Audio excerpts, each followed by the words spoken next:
Bismillahirrahmanirrahim. Assalamu alaikum. My name is Mohammad Abbas and I will teach you mathematics of grade 9.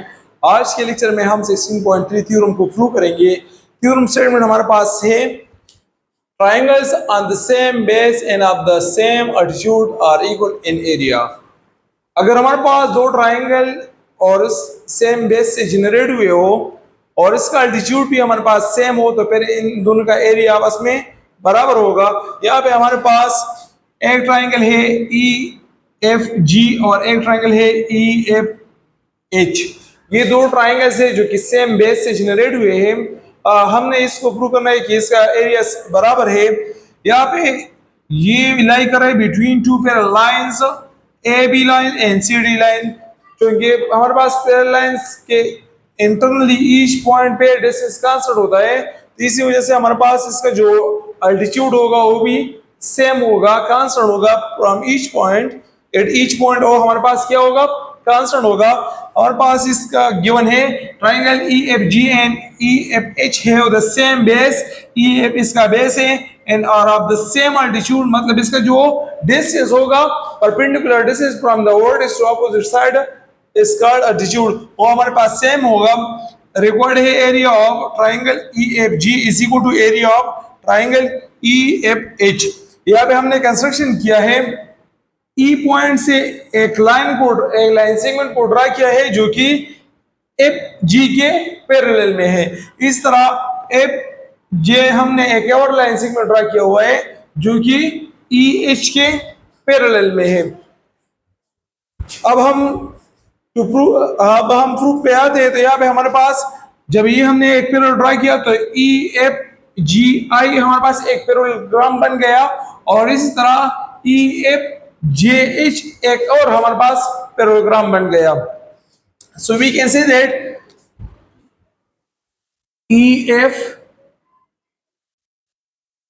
Ji I and E F J H is a parallelogram। Reason इसका है opposite sides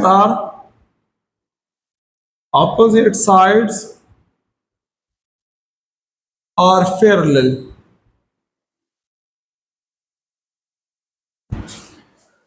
अब जब हमारे पास दो parallelograms है, ये तो हमने प्रूव किया कि ई F G I and E F I J H ये दो हमारे पास पैरेललोग्राम है और ये दो पैरेललोग्राम हमारे पास ई एफ जो कि बेस है इससे जनरेट हुए हैं, मतलब दोनों के बेस हमारे पास सेम है। तो हमने थ्योरम 16.1 पढ़ा है कि अगर हमारे पास दो पैरेललोग्राम हो विद सेम बेस तो फिर इन दोनों का एरिया भी आपस में बराबर होगा। So we can say that therefore area of parallelogram EFGI is equal to area of parallelogram EFJH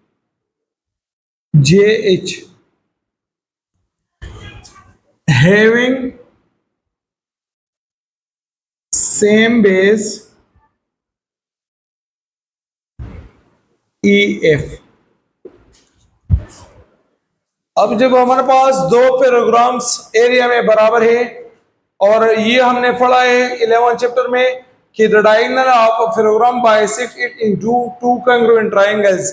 तो यहाँ पे हमारे पास ई एफ जी आई हमारे पास एक पैरेललोग्राम है और इसमें ई जी इसका डायगोनल है, तो ई जी जो डायगोनल है वो पैरेललोग्राम ई एफ जी आई को दो कांग्रुएंट ट्रायंगल में डिवाइड करता है। So we can say that area of triangle EFG is equal to 1/2 of area of parallelogram EFGI।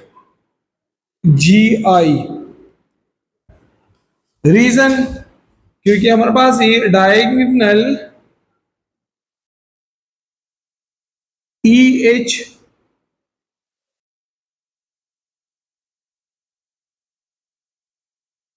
diagonal EG bisect parallelogram EFGI। इसी तरह हमारे पास अब एक और जो प्रोग्राम है EFJH। तो इसमें भी एफ एक जो डायगोनल है वो इस प्रोग्राम को टू कॉन्ग्रुएंट ट्रायंगल्स में डिवाइड करता है। So we can say that इसको दे रहे इक्वेशन नंबर फर्स्ट, इसको दे रहे equation number second. Now area of triangle EFH ये हमारे पास बराबर हो जाएगा 1/2 of area of parallelogram EFJH।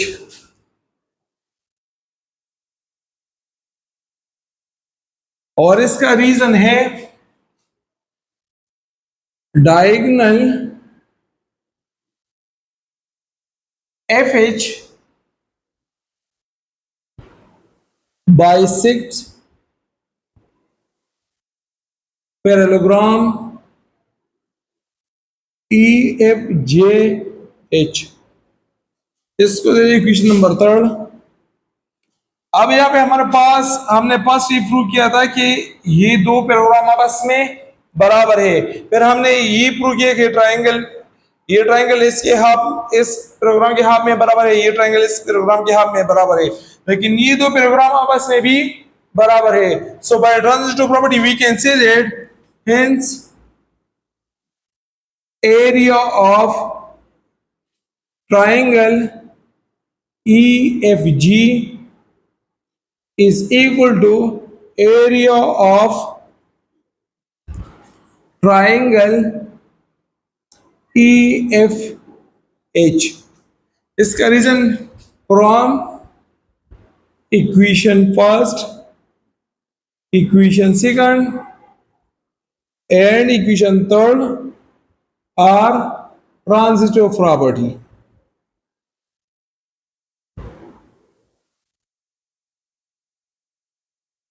हमारे पास ये वाला थ्योरम प्रूव हो गया। Thank you for watching my videos. अगर फिर भी आपको कोई मसला हो तो आप कमेंट सेक्शन में पूछ सकते हैं। Thank you.